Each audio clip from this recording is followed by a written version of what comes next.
இந்த அழகான காலை பொழுதிலே ஒரு அற்புதமான தலைப்பு எண்ணம் ஆராய்தல் என்ற ஒரு பயிற்சியை நம்ம சிந்திக்க இருக்கிறோம். ஞாயிறை சங்கிலியால் அளக்கலாகுமோ, ஞான குருவின் புகழை வகுக்கலாகுமோ, 1000 நூல் எழுதிடும் முடிவுறாதா, ஐயவன் பெருமையை சுருக்கி சொல்வேன் அப்படின்ட்டு பாரதியார் அவருடைய குருவை பற்றி சொல்வார்.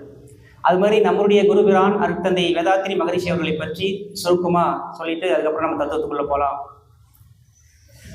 நம்முடைய குருபிரான் ஐயா சொன்ன மாதிரி அவ்வளோ பயிற்சி திட்டமாக கொடுத்துருக்கிறார். எல்லாமே தேரினா சுவாமிஜி ப்ராக்டிக்கல், தேரி ப்ளஸ் ப்ராக்டிக்கல் ஒரு வெற்றி திட்டமாக கொடுத்துருக்கிறார் சுவாமிஜி. அந்த காலத்தில் தவ முறைகள்லாம் அவ்வளோ ஈஸி கிடையாது. பெண்களுக்கு தவமே கிடையாது, ஆண்களுக்கும் பிரம்மச்சரியம் கண்டுபிடிக்கணும், நியமம் அப்படி நிறைய கட்டுப்பாடுகள்லாம் இருந்தது. அதையெல்லாம் மாற்றி சிம்பிளிஃபைட் குண்டலினி யோகா, எளிய முறை குண்டலினி யோகத்தை வடிவமைத்து கொடுத்தவர் அருட்தந்தை வேதாத்திரி மகரிஷி அவர்கள்.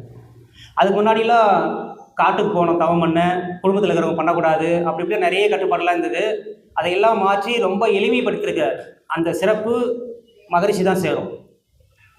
இல்லறத்தில் மெய்ஞானம் விளங்கி வாழ இயலாத காலம் ஒன்று இருந்ததுண்டு. இல்லறத்தை விட்டு பலர் துறவை நாடி எங்கெங்கோ சுற்றி அலைந்தார். அந்நாளில் இல்லறத்தில் கடமை செய்தே தவம் பயின்று இறைநிலையை அறியும் முறை கண்டு கொண்டோம். இல்லறமும் துறவரமும் ஒன்று சேர்ந்து இணைந்த உயர் அறம் கண்டோம், மகிழ்ச்சி பெற்றோம் அப்படின்னு எழுதுறாரு ஒரு கவியில. எவ்வளோ சந்தோஷமா எழுதுறாரு பாருங்க. ஒரு புதிய டெக்னிக் அனுப்பிச்சிட்டார் இல்லையா? பிரம்மச்சரியம் மட்டும் இல்லை, குடும்பத்தில் இருக்கிறவங்களே இறைநிலை உணரலாம் அப்படின்ற ஒரு புதிய டெக்னிக் அனுப்பிச்சு அவ்வளோ சந்தோஷமா எழுதுறாரு மகரிஷி. இப்போ நம்ம தவெல்லாம் கற்றுக்கிட்டோம். துரிய தவெல்லாம் கற்றுக்கிட்டீங்களா? அந்த துரிய தவெல்லாம் சாதாரண விஷயம் இல்லைங்க. முன்னாடிலாம் பெரிய பெரிய ஜமீன்தார், நிலச்சவந்தார் அவங்களுக்கு தான் கொடுப்பாங்க, ராஜா அது மாதிரி ஆளுங்க தான் கொடுப்பாங்களாம். கோயிலே அதுக்கே ஒன்று இருக்கும், மடப்பள்ளின்னு ஒன்று இருக்கும், அங்கே தான் தவம் மெடிடேஷன் கொடுப்பாங்க. அதுக்கு குரு காணிக்கையாக நம்முடைய நிலம் இருக்கு இல்லையா, அக்ரிகல்ச்சர் லேண்டு, அதில் ஒரு சில பகுதி நல்லா விளையிற பூமியை அவங்க எழுதி கொடுக்கணும். நிறைய கோயில் பார்த்தா கோயில் நிலம்னு இருக்கும், குழந்தை இல்லாதவங்க எழுதி கொடுப்பாங்க, அது ஒரு பக்கம்.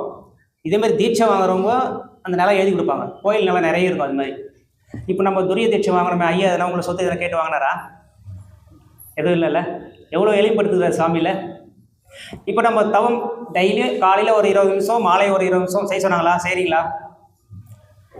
கற்க கசடர கற்பவை கற்றபின் நிற்க அதற்கு தக அப்படின்றார் வள்ளுவர். ஒரு விஷயத்தை நம்ம கசடர டவுட்டே இல்லாமல் தெளிவாக கற்றுக்கணும்.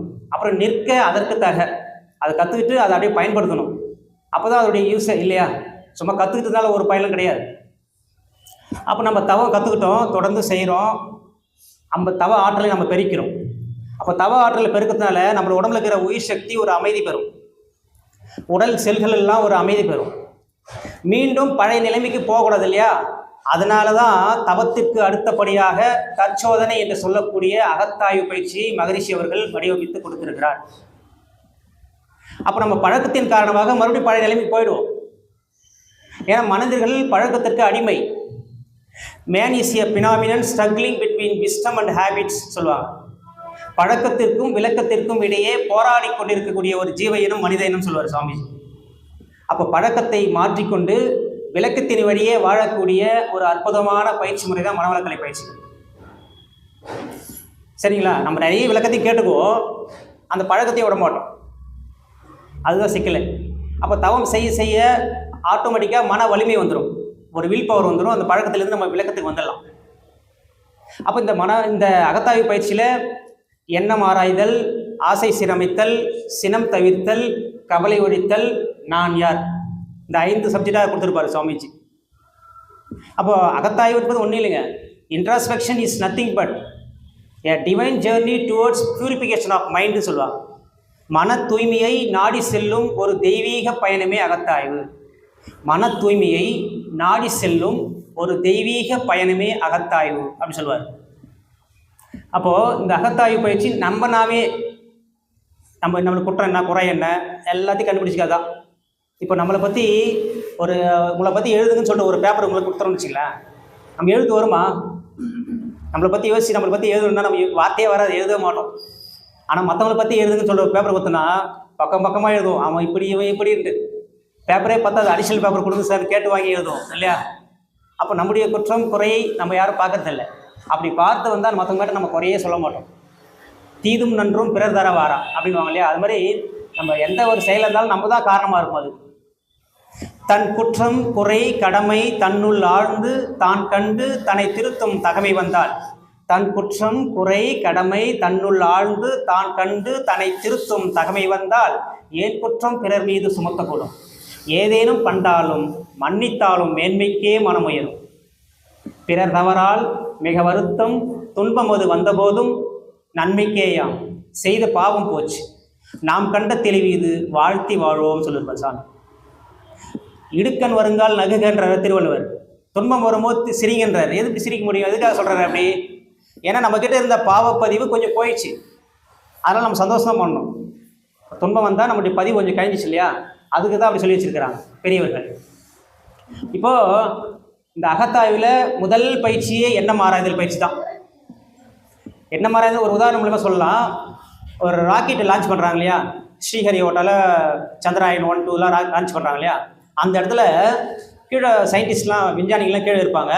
அந்த ராக்கெட்டு கீழே வந்து ஏவுவாங்க, மேலே போ, அது இலக்கை நோக்கி நேராக போ. நடுப்புற எங்கேயாவது திசை திரும்பிச்சுன்னா கீழே வந்து ஆப்ரேட் பண்ணுவாங்க, ஸ்ட்ரைட்டாக அப்படி பண்ணுவாங்க. சைடாக போனாலும் அந்த இலக்கைக்காக சரியாக பண்ணுவாங்க. அது மாதிரி தான் நம்முடைய எண்ணங்களை நம்மளே திருத்தி கொண்டு நாமளே எளிமைப்படுத்தி கொண்டு நம்மளே எப்போயுமே கண்காணிச்சிட்டே இருக்கணும். எண்ணத்தை சரியாக போகிறோமா அதுதான் எண்ணம் ஆராய்தல் பயிற்சி. அப்போ நெறிப்படுத்தி கொண்டு திருத்தி கொண்டு ஒழுங்குபடுத்தி கொண்டு இருப்பது தான் எண்ணம் ஆராய்தல் பயிற்சி அப்படிங்கிறாங்க.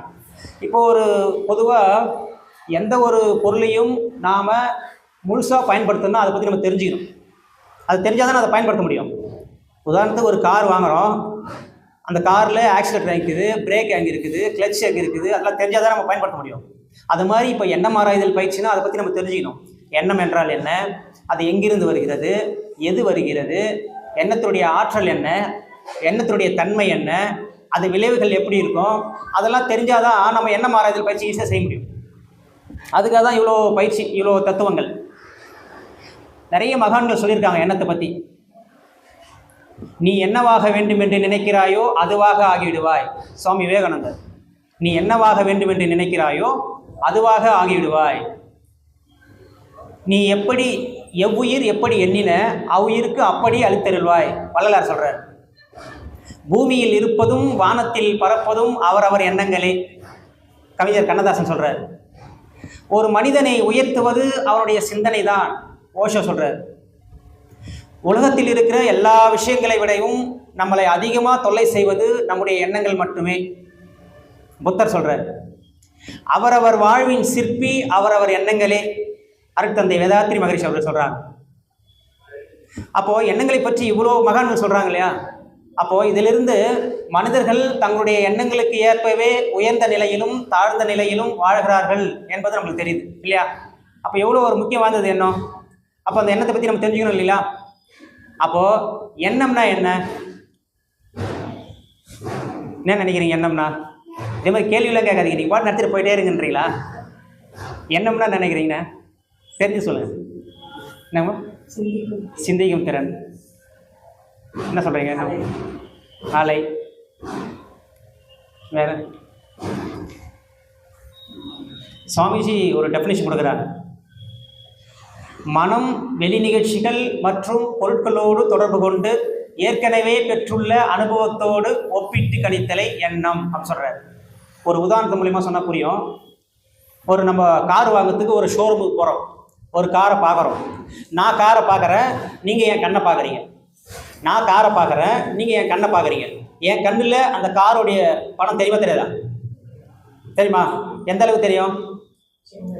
சின்னதாக ஒரு கொசு அளவு தெரியும். அந்த காரு என் கண்ணில் கொசு அளவு தெரியும். அது அப்படியே மூளையில் போயிட்டு மூளையில் ஒரு புள்ளி அடவாக அழுத்தமாக பதிஞ்சிடும். பதிஞ்சிட்டு உடல் முழுவதும் ஜீவகாந்த சக்தின்னு ஒன்று ஓடிட்டு இருக்கு, பயோ மேக்னட்டிசம். அதில் கலந்து கருமையத்தில் போய் கலந்துரும். அங்கே போய் பதிவு ரெக்கார்ட் ஆகிடும். ஒரு மெமரி கார்டு சொல்கிறேன் இல்லையா, சிப்பு, அது மாதிரி போய் நம்மளாம் 16 GB 32 GB சொல்லுவோம் இல்லையா? இந்த கருமையம் அன்லிமிட்டெட் எவ்வளோ ஒன்றா ஸ்டோர் ஆகும். இறைவனுடைய கம்ப்யூட்டர்ல இது போய் அவ்வளோ ஸ்டோர் ஆகி உள்ளடும். அப்போ மறுநாள் அங்கே கொட்டேஷன் வாங்கிட்டு மறுநாள் வேற ஒரு ஷோரூமுக்கு போகிறோம், வேற ஊருக்கு போயிட்டு விசாரிக்கலான்னு போகிறோம். அங்கே போய் காரை பார்க்குறோம். பார்த்த உடனே ஏற்கனவே பார்த்தோம் இல்லையா, அந்த காருடைய நீளம், அகலம், கலர் எல்லாம் ஞாபகம் வருமா வராதா? வரும் இல்லைங்களா? இந்த காருக்கும் அந்த காருக்கும் என்ன டிஃப்ரெண்ட்டு பார்ப்போம் இல்லைங்களா? இது எப்படி கணிக்குதுன்னா, காலம், தூரம், வேகம், பருமன் என்ற 4 அளவிலை கொண்டு கணிக்குது.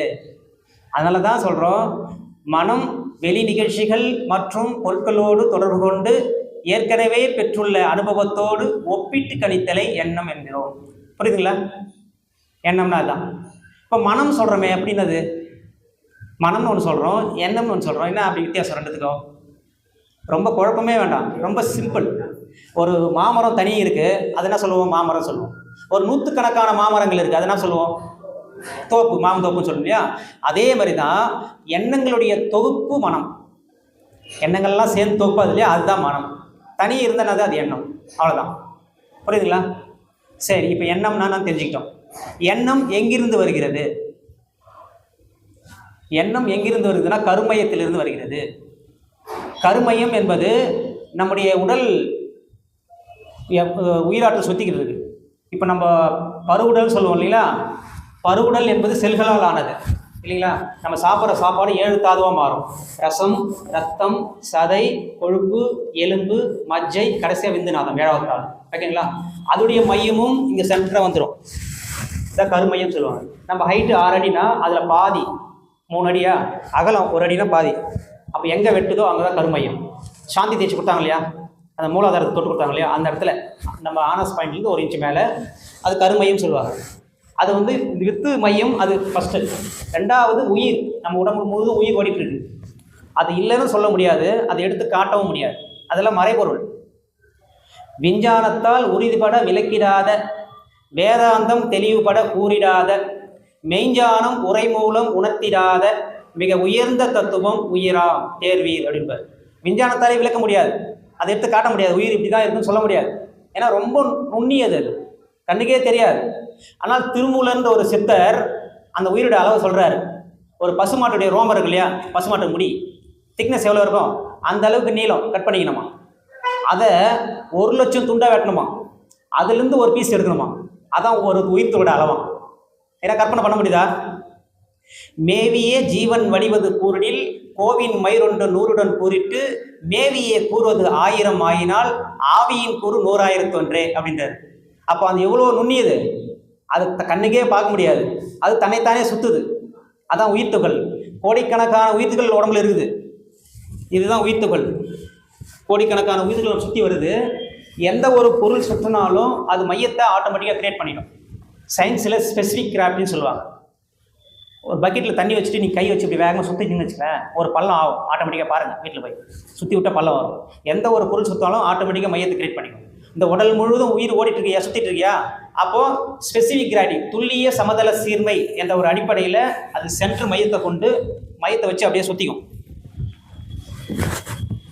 இதான் கருமையம்னா, இங்கே சென்டர் பாயிண்ட் வச்சு அப்படியே சுற்றும், உடல் முழு சுற்றிட்டு இருக்கு.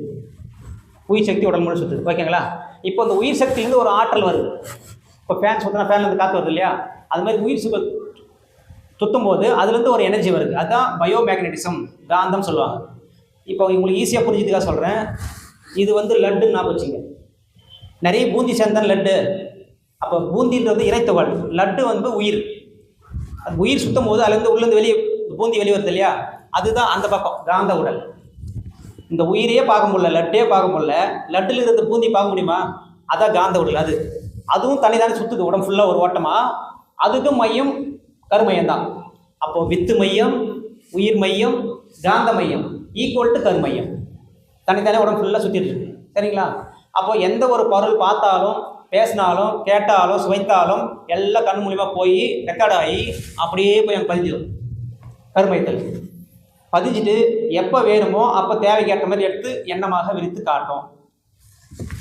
இப்போது ஒரு வீட்டில் போகிறோம், ஒரு வாசனையாக இருக்குதுன்னா தெரியல, வாசனையான்னு போய் பார்க்குறோம், ஒரு ஊதுவத்தி கட்டி வச்சுருக்காங்க, அங்கேருந்து வாசனை வருது இல்லையா. இன்னொரு உதாரணம் சொல்கிறேன். ஒரு சமையல் கட்டில் ஒரு டீ போடணும்னு வச்சிங்களேன், அங்கே போய் என்ன பண்ணுவோம், நம்ம நிறைய பொருள் இருக்கும், அங்கே போயிட்டு டீ தூள் எடுப்போம், பால் எடுப்போம், சர்க்கரை எடுப்போம், தேவையான பொருள் மட்டும் எடுப்போம் இல்லையா. அதுமாதிரி கருமையத்தில் நிறைய ரெக்கார்டு இருக்குது. நம்மளுக்கு என்ன தேவையோ அப்போ அது மட்டும் எடுத்து காமிக்கும். இன்னொரு உதாரணம் சொல்கிறேன்.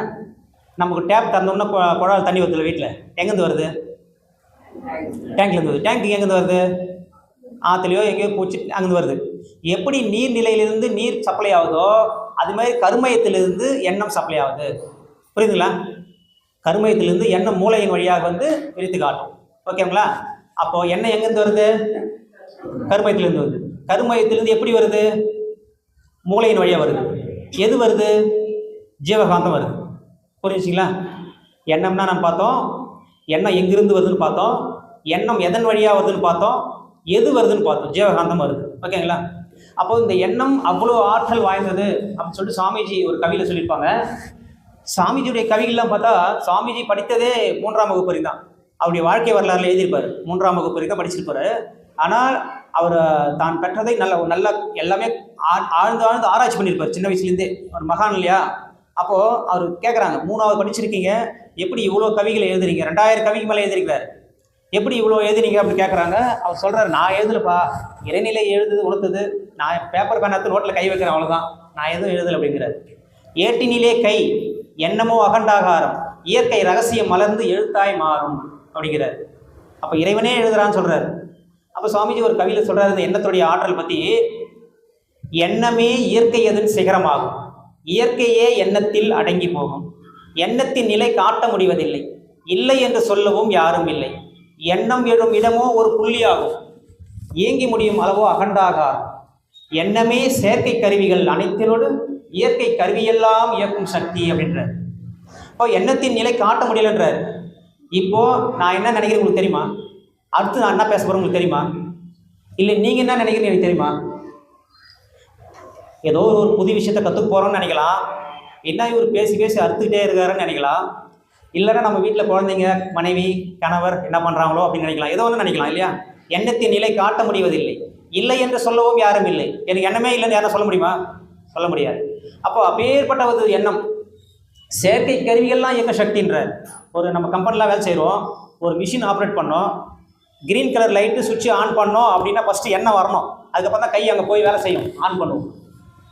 மிஷினை ஆஃப் பண்ணோம், ரெட் கலர் சுவிட்சை ஆஃப் பண்ணோன்னா ஃபஸ்ட்டு எண்ணெய் வரணும், அதுக்கப்புறம் தான் போய் சுவிட்சை நான் ஆஃப் பண்ணுவேன் இல்லையா? செயற்கை கருவிகள் எந்த கருவியாக இருந்தாலும். இயற்கை கருவிகள் மெய் வாய் கண் மூக்கு செவி என்று சொல்லக்கூடிய அந்த பஞ்ச புலன்கள், கர்மேந்திரங்கள்னு சொல்லுவாங்க, கைகள் கால்கள் வாய் பால் குறி குதம், இதெல்லாம் அதுக்கும் நம்ம எண்ணம் தான் ஃபஸ்ட்டு வரணும், அதுக்கப்புறம் தான் அது செயல் வரும். அப்போது செயற்கை கருவிகளும் சரி இயற்கை கருவிகளும் சரி எல்லாமே இயக்குவது எதுன்னு பார்த்தா ஃபஸ்ட்டு எண்ணம் தான். அப்போ இந்த எண்ணத்தை பற்றி நம்ம தெரிஞ்சுக்க முன்னாடி மனம் பற்றி நம்ம நிறைய விஷயம் தெரிஞ்சுக்கணும். மனம் இப்போது இவ்வளோ ஆற்றல் சொல்கிறோம் இல்லையா எண்ணத்துக்கு, இவ்வளவு பேராற்றலாகிய எண்ண வலுவை உடைய மனிதன் ஏன் வாழ்க்கையில் துன்பம் அடைய வேண்டும் அப்படி ஒரு கேள்வி வருதா இல்லையா?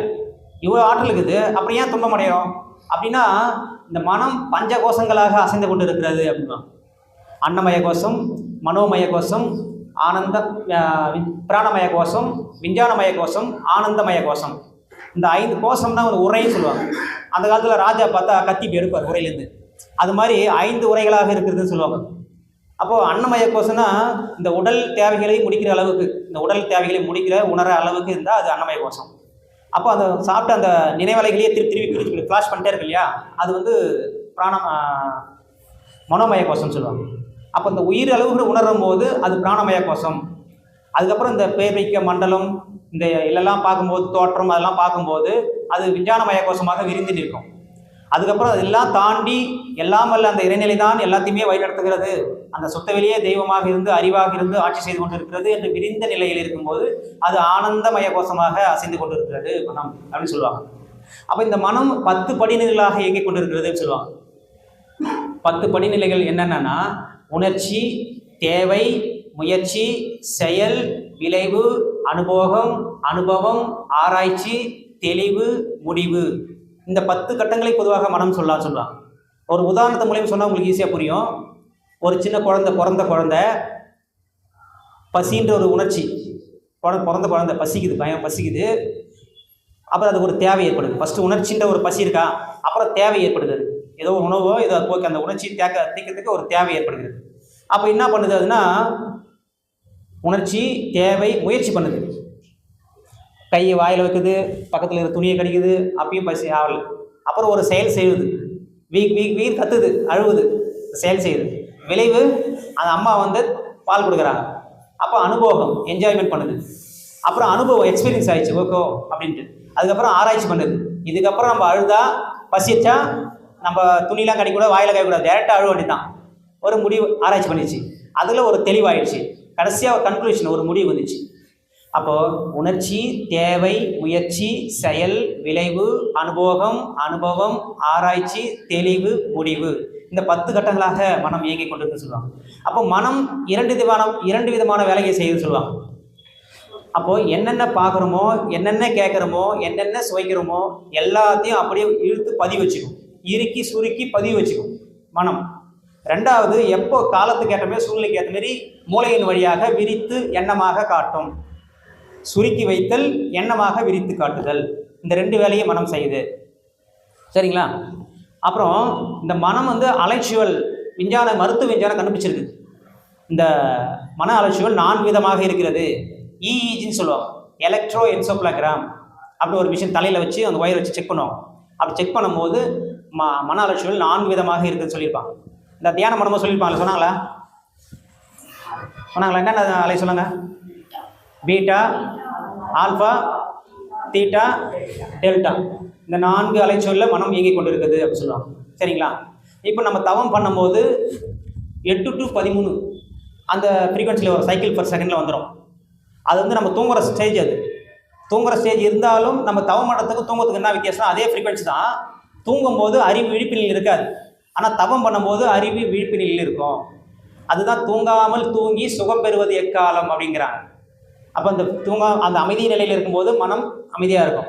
அதே இந்த பீட்டா அலையில் 14 to 40 இருக்கும் உணர்ச்சி வயப்பட்ட நிலை. நம்ம சாதாரண மக்கள் எல்லாம் வாரத்திலாம் அந்த 14 to 40 தான். அதுதான் உணர்ச்சி வயப்பட்ட நிலையில் நிறைய தவறுகள் சமுதாயத்தில் பண்ணிடுறோம். அதனால தான் அதை உணர்ந்த முன்னோர்கள் தவறான வழிக்கு எதுவும் போயிடக்கூடாதுன்னு சொல்லிட்டு ஒரு கான்செப்டை கொண்டு வந்தாங்க, நரகம் சொர்க்கம். நீ எதனா தப்பு பண்ண யம தர்மராஜா எண்ணெயில் போட்டு வறுப்பார், நரகத்துக்கு போயிடுவார். அதே நீ நல்லது பண்ணனா நீ சொர்க்கத்துக்கு போயிடலாம். அங்கே யாருக்கு டான்ஸ் ஆடுவாங்க, எல்லா பொருளும் கிடைக்கும், ரொம்ப ஒரு சில டான்ஸ் ஆடுவாங்க அப்படின்னு ஆசை காட்டினாங்க. அப்போ ஆசை காட்டியும் அச்சமொட்டியும் மக்களை நல்வழிப்படுத்துவதற்காக நரகம் சொர்க்கம் என்ற ஒரு கான்செப்டை கொண்டு வந்தாங்க. நரகம்னா நரம் கூட்டல் ஆகம். நரம்னா உடல், இந்த உடல் வரையில எல்லை கட்டி இருக்கிற போது அது நரகம். சொர்க்கம்னா சுவர்ண உயிர், இங்கே இருப்பதும் உயிர் தான், அங்கே இருப்பதும் உயிர் தான் என்ற அந்த உயிர் உணர்வு வருகிற பொழுது அது இங்கே தான் நம்மளுக்கு சொர்க்கம். எல்லாமே இங்கே தான், மனசில் தான். அப்போது விஞ்ஞானம் வளர வளர இந்த கற்பனை திரை கிழிஞ்சிச்சு.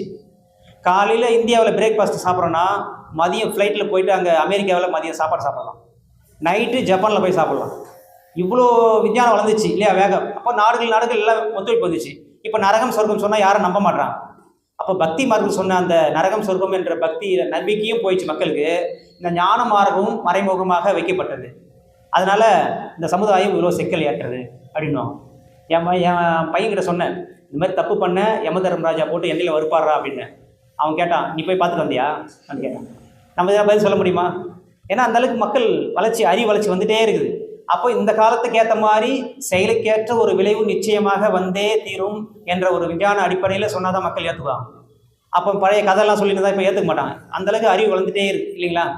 அப்போது நம்ம கோயிலுக்கு போய் வணங்குறோம் இல்லையா, வணங்கும் போது எதை வணங்குறோம்? நம்முடைய எண்ணத்தை தான் வணங்குறோம். சாமி சொல்லுவாங்க, கடவுளை வணங்கும் போது கருத்தினை உற்றுப்பார் நீ, கடவுளே கருத்தாய் நிற்கும் காட்சியை காண்பாய் அங்கே அப்படின்றார். சாமி கிட்ட போய் நம்ம வணங்குறோம், கண்ணை மூடிட்டு அந்த உருவத்தை பார்த்துட்டு அப்படியே கண்ணை மூடிக்கிறோம். அப்போ மனசாக அங்கே நினைக்கிறோம், நம்ம எண்ணத்தை தான் அங்கே வச்சு நம்ம அறிவை தான் நம்ம வணங்குறோம். சரிங்களா? அப்போது நம்ம நிறைய பேர் சமுதாயத்தில் இப்போ கோயிலெலாம் வணங்குறாங்க, சாமி பக்கத்து வீட்டுக்காரர் நல்லா இருக்கணும் அப்படி நினைப்பாங்க, இல்லை எதிர் வீட்டுக்காரர் ரொம்ப நல்லா இருக்கணும் அப்படியே வேண்டுவாங்க. நம்முடைய குறைந்து தான் போய் கொட்டுறதுக்கு நேரம் சரியாக இருக்குது.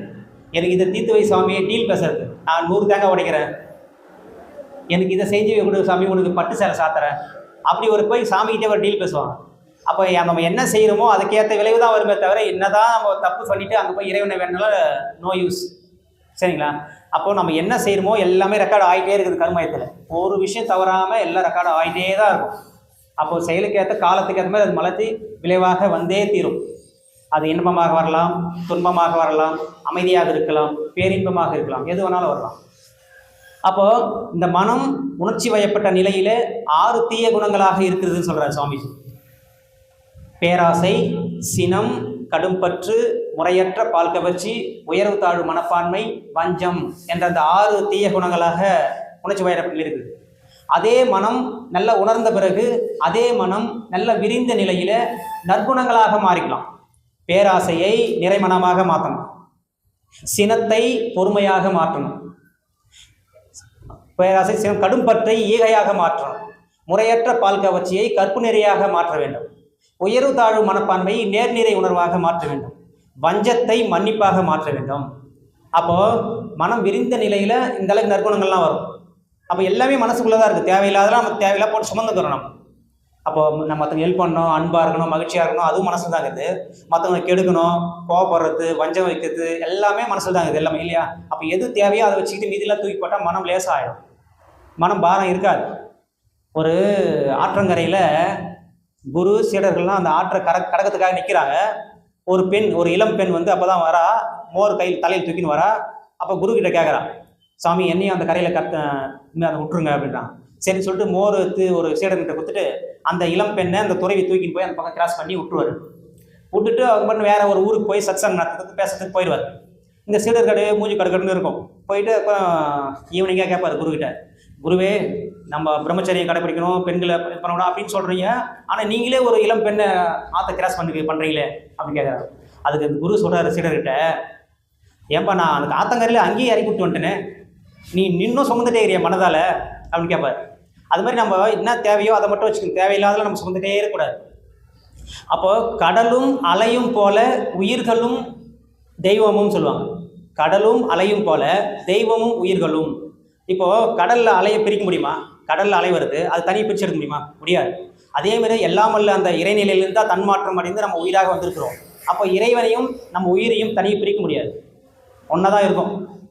அப்போ எல்லாமல்ல அந்த இறைநிலை இந்த ஆன்மா எண்ணுகிறது என்றால் எல்லாமல்ல அந்த தெய்வம் என்ற அந்த பேராதார பரம்பொருள் தான் எண்ணுகிறது என்ற அர்த்தம். நம்ம உயிர் என்னதுன்னா அந்த இறைவன் தான் என்றான்னு அர்த்தம். ஏன்னா உயிர் தானே, இறைவன் தானே, அப்போ என்னதுன்னு அர்த்தம். இதே மாதிரி ஒரு சத்சங்கத்தில் ஒரு குரு பேசுகிறார், இந்த ஆன்மா இந்த உயிர் எண்ணுகிறது என்றால் எல்லாமல்ல அந்த பரம்பொருள் தான் எண்ணுகிறது அப்படின்னு சொல்றாரு. அதுக்கு சீடர் கேட்குறாரு, சுவாமிஜி நீங்கள் சொல்கிறீங்க அந்த இறைவன் என்று சொல்கிறீங்க, நல்ல எண்ணமும் வருது கெட்ட எண்ணமும் வருது, அப்போ எல்லாமே இறைவன் கொடுக்குறது தானே, அப்போ ஏன் நல்ல எண்ணம் வச்சுக்கிட்டு கெட்ட எண்ணத்தை நம்ம விட்டுடணும் அப்படின்னு கேட்குறாரு. அதுக்கு குரு இவருக்கு செய்முறையோட புரிய வைக்கணும், பாடம் போட்டோன்னு சொல்லிட்டு அப்போ சாப்பாடு டைம் வருது. அப்போ ஒரு தட்டு 2 தட்டில் வச்சுக்கிறாரு. அந்த சீடர்கிட்ட போய் சாப்பிட பார்க்குறாரு. போய் தட்டு திறந்து பார்க்குறாரு.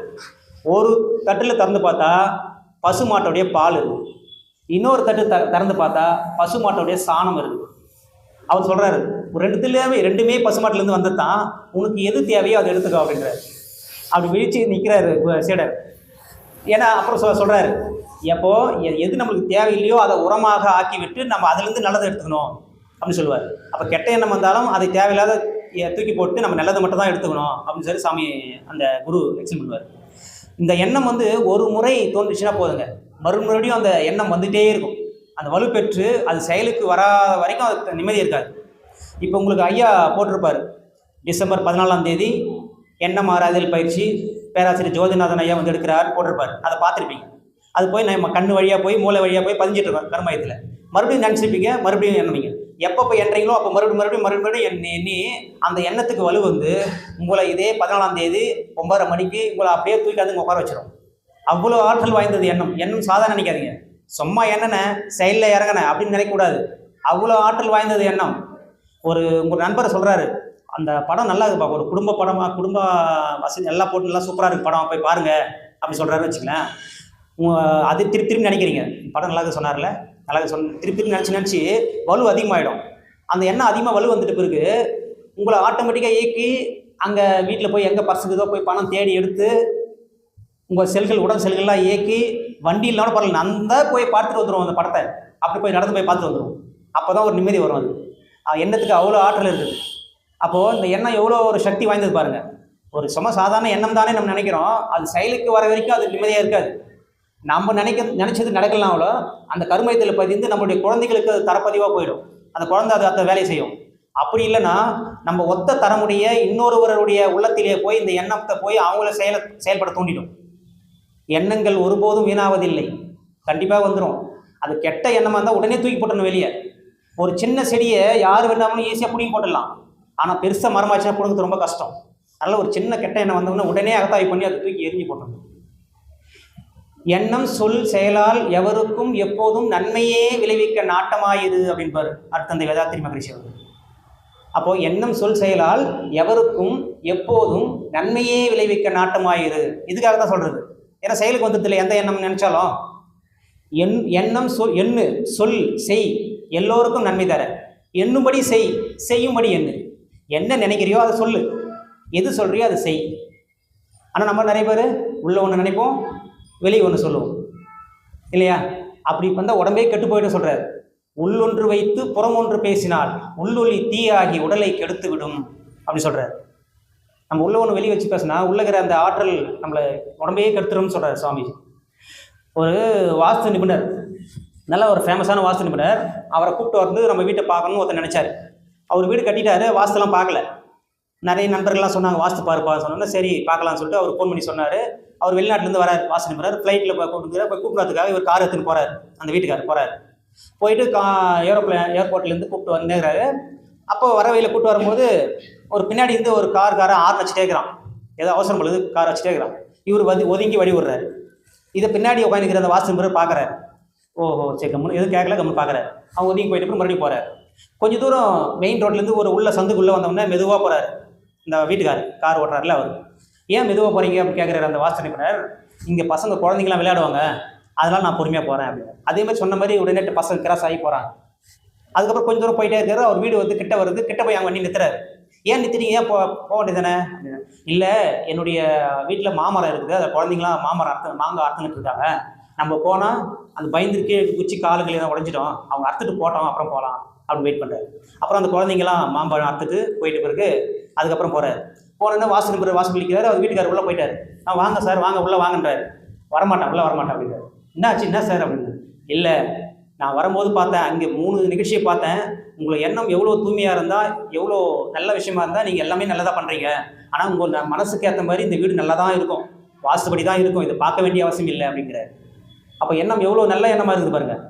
அது மாதிரி தான் திருவள்ளுவர் சொல்கிறார், மனத்துக்கண் மாசில நாதல் அனைத்து அறம் ஆகல நீர பெற. மனம் தூய்மையாக இருப்பதே அறம் அப்படிங்கிறார் திருவள்ளுவர். அப்போது மனம் தூய்மையாக இருக்கணும், எண்ணம் நல்ல எண்ணமாக இருக்கணும். நல்ல எண்ணம்னா என்ன? தீமை செய்யாமல் இருப்பது. சாமிஜி ஒரு ஃபார்முலா கொடுக்குறார். எண்ணம் சொல் செயலால் தனக்கோ பிறர்க்கோ தற்காலத்திலோ பிற்காலத்திலோ உடலுக்கோ மனதிற்கோ துன்பம் தராத எண்ணங்கள் நல்ல எண்ணங்கள். எண்ணம் சொல், அப்போ கெட்ட எண்ணம் என்னது? எண்ணம் சொல் செயலால் தனக்கோ பிறர்க்கோ தற்காலத்திலோ பிற்காலத்திலோ உடலுக்கோ மனதிற்கோ துன்பம் தரக்கூடிய எண்ணங்கள் கெட்ட எண்ணங்கள். அப்போ இந்த கெட்ட எண்ணங்களை உள்ளே வச்சுட்டே இருந்தால் நம்ம வாழ்க்கை நல்லாவே இருக்காது. ஒரு வீட்டில் ஒரு சோஃபா கீழே எலி செத்து போய்க்குது, அது அவங்களுக்கு தெரியல. அவங்க பாட்டுன்னு ரூம் ஸ்ப்ரே அடிக்கிறாங்க, வாசனை திரவியெல்லாம் வைக்கிறாங்க. அது கொஞ்ச நேரம் நல்லா இருக்குது, மறுபடியும் அந்த எலி செத்த பிறகு நாற்றம் அடிக்குது. அந்த செத்த எலியை தூக்கி வெளியே போடாத வரை எந்த வாசனை திரவியங்களாலும் பயனில்லை. அதுபோல் நம் மனதிலே தேவையில்லாத கெட்ட குப்பையான எண்ணங்களை உள்ளே வைத்து கொண்டு எத்தனை கோயில் சென்றாலும் எத்தனை யாகங்கள் செய்தாலும் அதனால் ஒரு பயனும் இல்லை. அப்போ இந்த கெட்ட எண்ணங்களை தூக்கி போடணும். அதுக்காக தான் இந்த எண்ண மாறுதல் அகத்தாய்வு பயிற்சிலாம், சரிங்களா? அப்போது மனம் தன்னையே தூய்மைப்படுத்தி கொண்டு இருப்பதை தான் மன தூய்மையை நாடி செல்லும் தெய்வீக பயணமே சொன்னேன் இல்லைங்களா? அது மனத்தை பார்த்து ஆராய்ச்சி பண்ணிகிட்டே இருக்கணும். அதுக்காக தான் இப்போது ஒரு ஆராய்ச்சி பண்ணி பாருங்கள். நம்ம உணவு அதிகமாக சாப்பிட்டா என்ன ஆகும், உணவு சாப்பிடலைன்னா என்ன ஆகும் யோசிச்சு பாருங்கள். உணவு நம்ம சாப்பிடலன்னா ஆகும், கண் இருட்டும், காது அடைக்கும், நரம்பு தளர்க்கும், வளன்னு வரும், நடக்கவே முடியாது. ஒரு விளைவு. அதிகமாக சாப்பிட்டா என்ன ஆகும், வயிற்று வலி வரும், அஜீரணமாகும், தயக்கமாக எல்லாமே இருக்கும் இல்லையா? அப்போ இந்த விளைவுகளை நாம் ஏற்றுக்கிறதுக்கு தயாராக அதை நம்ம முடிவு பண்ணிக்கணும். அப்போ எந்த ஒரு துன்பமாகிற விடியோ நம்ம ஏற்றுக்கிறது நம்ம தயாராக இருக்க மாட்டோம் இல்லையா? அப்போது அது மாதிரி ஒரு எண்ணம் நிறைய சாப்பிடணும், அது மாதிரி ஒரு எண்ணம் வந்துச்சுன்னா உடனே ஒரு சங்கல்பம் பண்ணணும். இது போன்ற எண்ணங்கள் இனி என் மனதில் இடம் கொடுக்க மாட்டேன் அப்படின்னு சங்கல்பம் போட்டுடணும். அப்போ அது ஒரு முடிச்சு. அப்போ மறுபடியும் நம்ம சொன்னபோது மறுபடியும் அந்த எண்ண சங்கல்பம் சேர்ந்து கூட வரும். அது எப்படி கூட வரும்னு நீங்கள் யோசிக்கலாம். ஒரு உதாரணம் சொன்னால் உங்களுக்கு புரியும். ஒரு நண்பர் ஒரு நண்பர் 2 பேரும் எப்பவுமே ஒன்றா பார்த்து பழகும். 2 நம்பரும் எப்பவுமே ஒன்றா பார்த்து பழகும். திடீர்னு ஒரு நாள் ஒரு நண்பர் தான் வராரு, இன்னொரு நண்பர் வரல. அந்த நண்பருடைய உருவம் எல்லாம் நம்ம ஞாபகம் வருமா வரும் தானே? அதேமாரி தான் முடிச்சும் கூடவே வரும். இப்போ இன்னொரு உதாரணம், ஒரு ஒரு ஃப்ரெண்டு, என் ஃப்ரெண்டை பற்றி, என் நண்பனை பற்றி ஒரு சில விஷயம் எனக்கு தெரியும். என்னுடைய அப்பா இன்றைக்கி அவனை பற்றி ஒரு விஷயம் சொல்கிறாரு வச்சுங்களேன். அப்போ அதுவும் சேர்ந்து நாளைக்கு என் நண்பனை பார்க்கும்போது ஏற்கனவே எனக்கு தெரிஞ்ச விஷயம், எங்கள் அப்பா நேற்று சொன்ன விஷயம் சேர்ந்து நம்மளுக்கு வருது இல்லையா? பின்னாடி வேறு யாராவது சொன்னாலும் அதுவும் சேர்ந்து தான் நம்மளுக்கு வரும் இல்லையா? அப்போது சுரேஷுக்கு ஒரு ரேக்கு, ரமேஷுக்கு ஒரு ரேக்கு, யாரை பார்த்தாலும் அவங்கள பற்றி ஃபுல்லாக வந்துடுது இல்லையா? அவங்கள பற்றி டீட்டெயில் எல்லாம் வந்துடுது, மூலையில் அவ்வளோ ரெக்கார்ட் ஆகிருக்கு. இதுக்கு நம்ம இறைவனுக்கு ஏதாவது கூலி கொடுக்குறோமான்னு கேட்குறேன் சுவாமிஜி. இவ்வளோ பண்ணுறது இல்லை அவங்களுக்கு. இப்போ இது பார்த்தோம்னா இவங்களை பார்த்து தெரியும், எல்லா டக்குன்னு ஸ்கேன் பண்ணி வந்துடும். இவர் இப்படி இங்கே பார்த்தா, இவன் அங்கே போனால், இது போனால் எல்லாமே வந்து ஆளை பார்த்தோன்னே அவ்வளோ ரெக்கார்டு உள்ளே வந்துது. அப்போ நம்ம இது மாதிரி தேவையில்லாத எண்ணங்களை வரும்போது முடிச்சு சேர்த்து போட்டுரும்போது அந்த எண்ணம் வரும்போது கூடவே அந்த சங்கல்பம் சேர்ந்து வரும். அது நாளடைவில் அந்த எண்ணம் வராது, அப்படியே வலுவிழுந்து போயிடும். இப்போ ரேஷன் கார்டில் பார்த்தீங்கன்னாக்கா குடும்பத் தலைவன் ஜோதிநாதன் அது மாதிரி குடும்பத் தலைவர் இருக்கும், ஆனால் சும்மா டம்மியாக தான் இருப்பாங்க, மீதி எல்லாம் வீட்டில் இருக்கிறதா பார்ப்பாங்க. அது மாதிரி இந்த எண்ணம் மாதிரி செயல் இல்லாத டம்மி ஆகிடும். எண்ணம் இருக்கும் ஆனால் செயலுக்கு வராது, அப்படியே டம்மி ஆகிடும், நாளுக்கு நாள் அப்படியே டம்மி ஆகிடும். அதுதான் எண்ணம் ஆராய்ச்சியில் பயிற்சியோட சிறப்பு. அப்போ இந்த எண்ணத்தை ஆராய்ச்சியிலும் தூய்மையிலும் வைத்திருப்பவனே ஞானின்னு சொல்லுவார் சுவாமி. எப்பவுமே ஆராய்ச்சியிலே வச்சுருக்கணும் இந்த எண்ணத்தை அப்படின்னு சொல்லுவார் சுவாமிஜி. சின்ன வயசில் ரொம்ப வறுமை, நெசவு தொழிலாளி செய்கிறாங்க. அப்போது ஒரு நாள் நெசவு செஞ்சுட்டு இருக்கும்போது 3ஆம் வகுப்பு பேருக்கு படிச்சிருக்காரு சுவாமி. நெசவு செஞ்சுட்டு இருக்கும்போது ஒரு அழுகுரல் கேட்குது. என்னன்னு தெரியலையே அழுகுறாங்களேன்னு சொல்லிட்டு போய் பார்க்குறாரு. அவங்க அம்மா அழுதுட்டு இருக்காங்க. ஏம்மா அழுகுற அப்படின்னு கேட்குறாரு. அவங்க சொல்கிறாங்க, உன்னை தவம் இருந்து பெத்த வேதாத்திரி, ஒரு ஜோடுதலை கூழ் கூட கொடுக்க முடியாது, நாங்கள் பாவி ஆகிட்டோம் அப்படின்னு சொல்கிறாங்க. அப்படி சொல்லும்போது அவர் சின்ன வயசில் அவர் யோசிக்கிறார், ஏழ்மை ஏன், இது இயற்கையா செயற்கையா, இதை போக்குவது எப்படி? அந்த சின்ன வயசில் எப்படி சொல்லுது பாருங்க. இறைவன் யார், நம்ம எல்லாம் ஏன் படைத்தார், இந்த பிரபஞ்சம் எங்கே, இறைவன் யார் அப்படின்னு சொல்லி நிறைய கேள்வி அவருக்கு வருது. அப்படி கேள்வி நிறைய வர வர அப்போ இந்த பொருள் ஈட்டம் இல்லையா ரொம்ப கம்மியாகுது இல்லையா? அப்போ ஒரு கவி எழுதுறாருங்க, இந்த எண்ணத்துடைய ஆற்றல் எவ்வளோ இருக்குது பாருங்க. செல்வத்தில் சிறந்திடுவேன், உலகோர் என்னை சிறந்த தத்துவ ஞானி என்று போற்றும் நல்ல பெரும் புகழடைவேன். நாடனைத்தும் உள்ள பெரும் தலைவர்கள் என் திட்டத்தை நாடனைத்தும் உள்ள பெருந்தலைவர்கள் ஏற்று அல்லும் பகலும் சிந்தித்து அவற்றை மக்கள் அன்பு நெறியில் வாழ அமல் செய்வார்கள். வல்லமையோடு அறிவு உடல் வளம் உயர்ந்து வாழ்ந்திடுவேன், உலகிற்கே தொண்டு செய்வேன் அப்படிங்கிறார். 3வது வரைக்கும் படித்தார். ரொம்ப ஏழ்மை சொன்னேன் இல்லையா, ஒரு ஜோட கூழ் கூட இல்லைன்னு. அதுக்கப்புறம் உழைச்சி கடுமையாக உழைச்சி 2000 பேருக்கு வேலை கொடுக்குற அளவுக்கு பெரிய நெசவு தொழிற்சாலை உருவாக்கிட்டார். செல்வத்தில் சிறந்திடுவேன் சொன்னது நடந்துச்சா? சிறந்த தத்துவஞானி என்று போற்றும் நல்ல பெரும் புகழ் அடைவேன். இப்போ இந்த மனவளக்கலை மன்றங்கள் உலகம் முழுவதும் இருக்குது, அங்கங்கே பரவி அவ்வளோ பாமர மக்களின் தத்துவஞானி அப்படி எல்லா யூனிவர்சிட்டி பள்ளிக்கூடங்கள்லாம் அந்த பாடம் படிக்கிறாங்க இல்லையா? அப்போ அது வந்துச்சு. அப்போது அந்த எண்ணம் எவ்வளோ தெளிவாக இருக்குது பாருங்க. சாமிஜி வெளிநாட்டுக்கு 21 முறை பயணம் பண்ணிக்கிறார். மகரிஷியுடைய கருத்துக்களை வெளியே சொல்கிறதுக்கு 21 முறை போய்க்கிறார். 21 முறையும் ராஜ மரியாதை, நல்ல உணவு, அவ்வளோ மரியாதை. அந்த எண்ணத்துக்கு அவ்வளோ ஆற்றல் அப்படின்னு சொல்லுவாங்க. ஒருத்தர் விருட்ச மரம் இருக்கு இல்லையா, அது கீழே போய் உட்காந்துட்டு அவனுக்கு விருட்ச மரம் தெரியாது, ரொம்ப பசி, அவனால் தாங்க முடியல. இப்போ எனக்கு சாப்பாடு இருந்தால் நல்லாயிருக்கும் அப்படின்னு நினைக்கிறான். உடனே சாப்பாடு வந்துச்சு. இப்போது ஒரு கட்டல் இருந்தால் நல்லாயிருக்கும் தூங்குறதுக்கு அப்படின்னு நினைக்கிறான். கட்டலும் வந்துச்சு. இப்போ காலை அழுத்து கொடுத்து ஒரு 2 பேர் இருந்தால் நல்லாயிருக்கும், அதுக்கும் வந்துட்டாங்க. 2 பேர் காலை அழுத்துறாங்க. வந்து கம்முன்னு தூங்க வேண்டி தானே. இங்கே புலி வந்து நான் காடு ஆச்சு, புலி வந்து கச்சிச்சு, என்ன பண்ணுறது, அது வந்து கச்சிச்சு. அப்போ நம்ம நினைக்கிறது நடக்கும். விருட்ச மரம் என்பது நம்மளுடைய மனம்தான். மனம் தூய்மை ஆக ஆக நினைத்தது நடக்கும், கேட்டது கிடைக்கும். ஒரு 3 வாரத்துக்கு முன்னாடி சோளிங்கரில் வகுப்பு எடுக்க கூப்பிட்டுருந்தாங்க, மௌனம் எடுக்க போயிருந்தேன். நான் வந்து ரொம்ப நாளாக அந்த ஒரு யோகியின் சுயசரிதைன்னு ஒரு புத்தகம், பரமஹம்ச யோகானந்தர் எழுதுன பெரிய புக்கு, அதை வாங்க ரொம்ப நாளாக நினச்சிருந்தேன். அது என்ன சூழ்நிலையா என்ன நேரமே அமையில வாங்கவே இல்லை. அங்கே பார்த்தா கூட கிஃப்டாக கொடுக்குறாங்க. அது எனக்கு ரொம்ப சந்தோஷமாயிடுச்சு. தான் பாரதியார் சொல்கிறார், எண்ணிய முடிதல் வேண்டும், நல்லவே எண்ணல் வேண்டும், திண்ணிய நெஞ்சம் வேண்டும், தெளிந்த நல்ல அறிவு வேண்டும்ன்றார். அப்போது எண்ணத்தில் வலுவாக இருந்தால் கண்டிப்பாக நடக்கும். எண்ணியவெல்லாம் எண்ணியபடி ஆகும், நினச்சது நடக்கும். மகரிஷி சொல்கிறார். எப்படி சுவாமி? எண்ணத்தில் உறுதியும் ஒழுங்கும் அமைதியில். நீ என்ன நினைக்கிறியோ அது கண்டிப்பாக நடக்கும். ஆனால் எண்ணத்தில் உறுதியும் ஒழுங்கும் இருக்கணும், சமுதாயத்துக்கு ஒத்தபடியாக இருக்கணும் அப்படின்னு சாமிஜி சொல்லுவாங்க. அப்போது நிறைய அந்த எண்ணம் நல்லது மட்டும் தான் நடக்குமானா கெட்டதும் நடக்கும். நல்லது நினச்சா நல்லது நடக்கும், கெட்டது நினச்சா கெட்டதும் நடக்கும். இந்த பில்லி சூனியெல்லாம் சொல்லுவாங்க தெரியுங்களா, வைக்கிறாங்க அதெல்லாம் சொல்லுவாங்க தெரியுங்களா, அது கூட எண்ணத்தால் தான். அவன் கெட்டு போனோம் சொல்லி சொல்லி சொல்லி அது ஒரு இது ஏவல் மாதிரி ஏதோ பண்ணுறாங்களாம், எண்ணத்தால் தான் பண்ணுறாங்க. அப்போ அதுவும் எண்ணத்தின் மூலியமாக பண்ணுறது தான் கெடுதலும். அப்போ அந்த பில்லி சூனி வைக்கிறாங்களே அவங்களுடைய குழந்தைங்கள்லாம் பார்த்தா நல்லாவே இருக்க மாட்டாங்க, ஏதோ ஒரு குறைபாடு இருக்கும் அந்த குழந்தைங்கள்லாம். ஏன்னா ஃபஸ்ட்டு இங்கே ஒரு தாக்கம் கருமையத்தில் பதிவிட்டு தான் அங்கே போகும். அதனால் தெரியாமல் அவங்க அறியாமையில் பண்ணுறாங்க. ஒரு ஊரில் ஒரு போலி சாமியார் இருந்தாராம். அந்த போலி சாமியார் நம்ம மக்கள்லாம் வந்துலாம் அவரோட எல்லாம் கொடுத்துட்டு பால் பழம்லாம் கொடுத்துட்டு இருந்தாங்க. திடீர்னு அந்த ஊரில் இன்னொரு சாமியார் வந்துட்டார். உடனே மக்கள் எல்லாம் அங்கே போயிட்டாங்க. உடனே இவருக்கு என்னடா இவ்வளோ நேற்று வரைக்கும் நம்மக்கிட்ட வந்தாங்க, மக்கள் எல்லாம் அங்கே போயிட்டாங்களே அப்படின்னு சொல்லிட்டு அந்த சாமியாரை எதனா நோஸ்கட் பண்ணணும்னு சொல்லிட்டு ஒரு கையில் பட்டாம்பூச்சி வச்சுருந்தார், உயிரோட பட்டாம்பூச்சி. அதை எதுவுமே அவர்கிட்ட கொடுத்து காமிச்சிட்டு இது உயிரோடுக்கு தான் செத்து போச்சான்னு கேட்குறது. அவர் செத்து போச்சுன்னு சொன்னால் அப்படியே திறந்து விட்டு பறந்து போகிறது. அவர் சாகலை அப்படி சொன்னால் கையால் அப்படியே அழுத்தி சாவச்சது. இந்த மாதிரி ஒரு ஐடியா பண்ணி அவர்கிட்ட போய் சொன்னாராம், இந்த என் கையில் இருக்கிற பட்டாம்பூச்சி உயிரோடு இருக்குதா செத்துச்சா சொல்லுங்க அப்படின்னு கேட்குறாரு மக்கள் எல்லா முன்னாடியும். அதுக்கு அந்த சாமியார் சொல்கிறாராம், அந்த பட்டாம்பூச்சி உயிரோடு இருப்பதும் இறப்பதும் உன் கையில் உள்ளது அப்படின்ட்டாராம். அதுபோல் நம்முடைய எண்ணங்களுக்கு வலு கொடுத்து அதை செயல்படுத்துவதும் செயல்படுத்தாமல் விடுவதும் நம்ம கையில் தான் இருக்குது. நல்ல எண்ணங்கள்லாம் அதை வலு கொடுத்து நம்ம வச்சுக்கலாம், தேவையில்லாத நம்ம தூக்கி எறிய வேண்டியது நம்முடைய பொறுப்பு தான். ஒரு கொசு கதை ஒன்று சொல்கிறாரு. ஒரு கொசு, பிறந்த கொசு, அது பறந்து போச்சா ஃபஸ்ட்டு பறந்து போகுது, ஜாலியாக பறந்துட்டு வருது. அதுக்கு அப்பா கொசு கேட்குதான், எப்படி இருந்துச்சு ஃபஸ்ட்டு ஃப்ளை போய் வந்து எப்படி இருந்தது அப்படின்னு. சூப்பர், எல்லாருமே கை தட்டினாங்க, எல்லாம் பாராட்டினாங்க, சூப்பராக அப்படி சொல்லிச்சான். அதுக்கு அப்பாவை சொல்லிச்சான், கை தட்டுறது உன்னை பாராட்டுறதுக்கு இல்லை, பறந்ததுக்கு, உன்னை சாகடிக்கிறதுக்கு அப்படின்ச்சான். ஆனால் அந்த பிறந்த கொசு எல்லாருமே நான் பறந்தது தான் கை தட்டுறாங்கன்னு நினச்சிக்கிச்சு, அதனால் அது உயிரோடு தப்பிச்சு வந்துச்சு.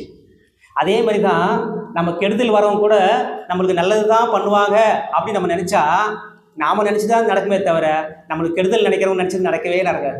ஏன்னா எண்ணத்திற்கு அவ்வளோ ஆற்றல் இருக்குது சரிங்களா. அப்போ எண்ணம் அவ்வளோ ஆற்றல் இருக்குது. அப்போது சாமிஜி வெளிநாட்டில் போய் ஒரு வகுப்பு எடுக்கும்போது சொன்னாங்களாங்க, ஒரு வெளிநாட்டு பெண், சாமிஜி இப்போது உங்கள் நாட்டெலாம் ஒருவனுக்கு ஒரு தீன் இருக்காங்க, ஆனால் இங்கெல்லாம் வந்து டைவர்ஸ் பண்ணிட்டு மாற்றி கல்யாணம் பண்ணி எல்லாம் நடக்குது, ஆனால் இங்கேயும் கற்பழிப்பு நடக்குது ஏன் அப்படின்னு கேட்டார். அது சாமிஜி சொன்னார், நம்ம எந்த ஒரு எண்ணம் சொல் செயல் எதாக இருந்தாலும் 6 இடத்துல பதியுது. உடல் செல்லில் பதியும், மூளை செல்லில் பதியும், உயிர் துகளில் பதியும், கருமயத்தில் பதியும், ஜீவகாந்தத்தில் பதியும், வான்காந்தத்தில் பதியும். அது மாதிரி நிறைய நெகட்டிவாக நினைக்கிறாங்க இல்லையா. ஒரு ரோட்டுக்கு போகிறாங்க, ஒரு பொண்ணு அழகாக இருக்கான்னு நினைக்கிறாங்க, அது நினச்சதில் தப்பாக நினைக்கிறவங்களாம் அப்படியே வான்காந்தத்தில் பதியும் இல்லையா. அப்போ அது பதிஞ்சு அதற்கான அதே எண்ணம் கொண்டவருக்கு அது போய் தாக்கி ஒரு சூழ்நிலை அமையும் போது அது ரேப்பாக அமைஞ்ச உடனே அப்போ யார் குற்றவாளி, யார் செஞ்சாங்களோ அவங்க குற்றவாளி தூக்கி ஜெயிலில் போட்டுறாங்க. அப்போது பிடிப்பட்ட குற்றவாளி ஜெயிலில், பிடிபடாத குற்றவாளி யாரெல்லாம் எண்ணத்தால் நினைச்சாங்க அவங்க குற்றவாளி தானே, பிடிபடாத குற்றவாளி வெளியில். அப்போ எங்கே அது நல்லதே நினைக்க சொல்கிறது அதுதான். அவன் நல்லா இருக்கக்கூடாது, இவன் நல்லா இருக்கக்கூடாது, மாற்றி நினைக்கிறாங்க. அது அப்படியே போய் வான்காந்தத்தில் பதிஞ்சு இந்த இயற்கை சீற்றங்களாக சுனாமி, பூகம்பம் அதெல்லாம் வருவதுக்கு கூட காரணம் தான் சொல்கிறாங்க. தேவையில்லாத நெகட்டிவான எண்ணம் என்றே இருக்குது, நினச்சா அது எல்லாம் போய் என்ன ஆகும், இதே மாதிரி ஒரு பிரச்சனையாக தான் வரும்னு சொல்லுவாங்க சாமிஜி. உண்மையில் உனக்கு எதிரி உண்டெனில் உள்ளத்தில் எழும் ஒழுங்கற்ற எண்ணமே. எதிரிலாம் வெளியில் யாரும் கிடையாது, நம்மளுக்கு கூட உள்ளக்கிற அந்த ஒழுங்கற்ற எண்ணம் தான் எதிரின்னு சொல்கிறார் சாமிஜி. உண்மையில் உனக்கு எதிரி உண்டெனில் உள்ளத்தில் எழும் ஒழுங்கற்ற எண்ணமே அப்படி சொல்வார். அப்போ இந்த எண்ணத்துடைய ஆற்றல், எண்ணத்துடைய தன்மை என்ன தெரியுமா, இயங்கிட்டே தான் இருக்கும். அதை நிறுத்தணும்னு நினைப்பது வன்முறை. அது பாருன்னு இயங்கிட்டே தான் இருக்கும். ஒரு ஆறு தண்ணி போயிட்டே இருக்குது, அது நிறுத்தலாமா, போயிட்டே இருக்கும். அது நம்ம you have to stream line சொல்லுவோம். அது ஸ்ட்ரீம் லைன் பண்ணணும், அவள் தான் நம்ம வேலை. எண்ணமே வரக்கூடாதுன்னு சொல்லக்கூடாது. ஒரு ஸ்டோர் ரூமில் ஒரு 100 பொருள் அடக்கி வச்சுருக்காங்க, நம்மளுக்கு ஒரு பொருள் தேவை, நமக்கு என்ன தேவையோ அதை மட்டும் எடுத்துன்னு வரணும். மீதி 99 பொருள் என் கண்ணுக்கு தெரியக்கூடாதுன்னு நம்ம சொல்லலாமா? அது எப்போயோ இது யூஸ் ஆகும். அது மாதிரி எண்ணம் வரையக்கூடாதுன்னு சொல்கிறது தப்பு. அப்போ அந்த எண்ண ஓட்டத்தை சீர்படுத்த வேண்டியது மட்டும்தான் நம்முடைய வேலை அப்படின்னு சொல்லுவார் சுவாமிஜி. ஒரு வெளிநாட்டில் இந்த எண்ணத்தை ஆற்றல் பாருங்கள், ஒரு ஒரு ஆளை செலக்ட் பண்ணிட்டாங்க. இவரை வச்சு எண்ணத்துடைய ஆற்றல் நம்ம டெமோ பார்க்கலாம்னு சொல்லிட்டு செலக்ட் பண்ணிட்டாங்க. அவங்க மனைவி கிட்ட போயிட்டு, நாங்கள் இதேமாதிரி ஒரு ஆராய்ச்சி பண்ண போகிறோம், கொஞ்சம் எங்களுக்கு கோஆப்ரேட் பண்ணுங்கள், என்ன சொல்லுங்கள், ஒரே ஒரு வார்த்தை சொல்லுங்கள், என்னங்க உங்களுக்கு உடம்பு சரியில்லை, அதை மட்டும் சொல்லுங்கள் போதும் அப்படின்ட்டாங்க. அவங்க அம்மா கிட்ட சொல்லிட்டாங்க, அவங்க ஒய்ஃப் கிட்ட சொல்லிட்டாங்க, வேலைக்கு போகிறாரு இல்லையா அந்த செக்யூரிட்டி அவங்க கிட்ட சொல்லிட்டாங்க, அவங்க கூட வேலை செய்கிற நண்பர்கள் எல்லாரும் சொல்லிட்டாங்க, எல்லாம் ஓகே சொல்லிட்டாங்க, ஒத்துக்கிட்டாங்க. இவர் காலையில் எழுந்தோடனே நல்லா ஃப்ரெஷ்ஷாக குளிச்சுட்டு நல்லா பவுடர்லாம் அடிச்சிட்டு சென்டெலாம் அடிச்சிட்டு அது கிளம்புனாரு. அவங்க ஒய்ஃப் கேட்குறாங்க, என்னங்க உடம்பு சரியில்லையா, என்னாச்சு இவருக்கு, நம்ம நல்லா தான் இப்படி சொல்கிறான்னு சொல்லிட்டு சரி பார்த்து போகிறாரு. போன உடனே கம்பெனி கேட்டில் செக்யூரிட்டி வணக்கம் வச்சுட்டு, என்ன சார் எதனா உடம்பு சரியில்லையா உங்களுக்கு கேட்குறாங்க. உடனே அவருக்கு கொஞ்சம் டவுட் வருது, என்னடா அது வீட்டில் ஒய்ஃப் கேட்டால் இப்போ இவனும் கேட்குறானே அப்படின்ட்டு உள்ளே போகிறாரு. உள்ளே கம்பெனி உள்ளே வேலை செய்யும் போது கம்பெனியில் வேலை செய்கிறாங்க இல்லையா, அவங்க கூட வேலை செய்கிறவங்களாம் கேட்குறான், என்னப்பா உங்களுக்கு எதனா உடம்பு சரியில்லையா, டல்லாகிற அப்படின்னு கேட்குறான். இவருக்கு அதே நினச்சிக்கிற திருப்பி நம்ம நல்லா தான் இருந்தோம்னா தெரியல, என்ன ஆச்சுன்னு தெரியல, என்ன ஆச்சுன்னு சொல்லிட்டு அதுக்கப்புறம் வீட்டுக்கு வராரு. அவங்க அம்மா கேட்குறாங்க, என்னடா உடம்பு சரியில்லை உனக்கு, என்னடா பிடிக்கிறான்னு. அப்படியே வந்து பார்த்துட்டாரான் வீட்டில், உண்மையாக உடம்பு சரியாக போயிடுச்சான். அப்போ அந்த எண்ணத்துக்கு எவ்வளோ ஆற்றல் இருக்குது. எண்ணம் நம்ம சாதாரண நினைக்கக்கூடாதுங்க.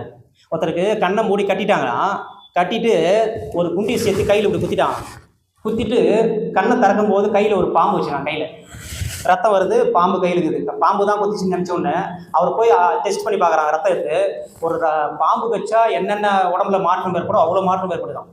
எண்ணம் தானே, எவ்வளோ சக்தி இருக்குது எல்லாம் இருக்குது.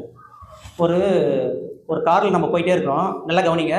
ஒரு காரில் நம்ம போயிட்டே இருக்கும்போது நிறைய பழமரங்கள் அப்படியே காய்ச்சி தொங்குது, பழம் அப்படியே அவ்வளோ பழங்கள் தொங்குது. இன்னும் கொஞ்சம் தூரம் போயிட்டே இருக்கிறோம், நிறைய பூ மரங்கள் அப்படியே கலராக பூ மரங்கள் இருக்குது. இன்னும் கொஞ்சம் தூரம் அப்படியே போயிட்டே இருக்கும், திடீர்னு நம்மளுடைய ஃப்ரெண்டு வராரு, எதில் வண்டியில் வராரு, டக்குன்னு வண்டி பிரேக் அடிக்கும். இப்போ அப்படியே நில்லுங்க. இப்போ நம்ம காரில் போனோம் இல்லையா, என்ன கலரில் காரில் போனோம், உங்களுக்கு என்ன தோணுச்சு கலரு, ப்ளூவா, உங்களுக்குமா ஒயிட்டு, உங்களுக்கு மொத்தத்துக்கு ஒரு சரி ஒரு பழமரம் பார்த்தோம் இல்லையா, என்ன பழமரம் பார்த்தீங்க, மாமரம், உங்களுக்குமா ஆப்பிள். சரி எதிரில் ஒரு வண்டியில் வந்தார் இல்லையா உங்கள் நண்பர், அவர் வண்டியில் காரில் வந்தாரா வண்டியில் வந்தாரா, நடந்து வந்தார், காரில் வண்டியில். அப்போது எண்ணங்கள் ஒரு மாதிரி இல்லை, எல்லாருக்கும் ஒரு மாதிரி தான் இருக்கும் அந்த எண்ணங்கள், சரிங்களா. அப்போது இந்த எண்ணம் பாருங்க எவ்வளோ ஆற்றல் வாய்ந்தது. இப்போ சாமிஜி இந்த ட்ரெயின் நிறுத்துறோம் ஒரு கதை ஒன்று சொல்லுவாங்க, அது உண்மையாக நடந்த விஷயம், வாழ்க்கை வரலாறு பதிவு பண்ணிக்கிறார் சுவாமிஜி. அவரும் அவர் நண்பரும் ட்ரெயின் 10 மணிக்கு 9:55 வரைக்கும் அங்கேயே இருக்காங்க அங்கேயோ. அப்போ அவர் நண்பர் சொல்கிறார், ட்ரெயின் போயிட்டு போகுதுப்பா அப்படின்னு சொல்கிறாரு. அது போகாது, மகரிஷி சொல்கிறார், அது போகாது, கண்டிப்பாக இருக்கும் அப்படின்னு சொல்கிறாரு. சரின்னு சொல்லிட்டு அதே மாதிரி போகிறாங்க. ட்ரெயின் 10 மணிக்கு போகிற ட்ரெயின் அவங்க 10:15 தான் அங்கே போகிறாங்க. ஆனால் ட்ரெயின் அங்கேயே நிற்குது. ஓடி போய் ட்ரெயினில் ஏறிட்டாங்க. ஏறிட்டு எப்பா போய் உள்ளே உட்காந்துட்டாங்க. அப்போ பார்த்தா பக்கத்தில் ஒரு சொல்கிறாரு, 10 மணிக்கு போகணும் ட்ரெயின் இன்னும் போகலை, அங்கே போனால் நிறைய வேலை முடிச்சிருப்பேன், நிறைய பேர் அவசப்பட்டுங்கிறாங்க, காற்று இல்லாமல் ரொம்ப அவஸ்தைப்படுறாங்க. அதை பார்த்து மகரிஷி ரொம்ப வருத்தப்பட்டார். இந்த எண்ணத்தை நம்ம தப்பாக பயன்படுத்திட்டுமே, நம்ம ஒரு ஆளுக்காக இப்படி எண்ணத்தை நிறுத்திட்டுமே ரொம்ப கஷ்டப்பட்டாங்க. The great man learn the right lesson even from the wrong events.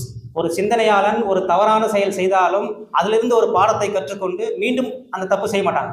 மகரிஷி அதுக்கப்புறம் அந்த தப்பு பண்ணவே இல்லை. ஏன்னா நம்மளுக்காக அதை பயன்படுத்தக்கூடாது இல்லையா, அவ்வளோ பேர் மக்கள் பாதி கிடைக்கிறாங்க இல்லையா அந்த எண்ணத்தினால.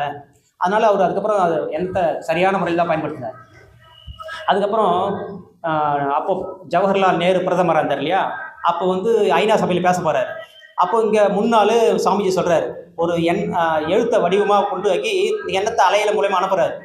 இந்த எண்ணத்தை மற்றவங்க மூலயமா ஒதுக்க செய்யலாம். மகான் முடிதான் நம்மளால முடியும். அப்போ எண்ணத்தில் ஒழுங்கும் உறுதியும் இருக்கணும். அவங்க மகான் இல்லையா, ஆற்றல் அதிகம் இல்லையா, அந்த வார்த்தைகள்லாம் போத்து இதெல்லாம் அவர் சொல்லுவாருன்னு சொல்லிட்டு சொல்கிறாரு.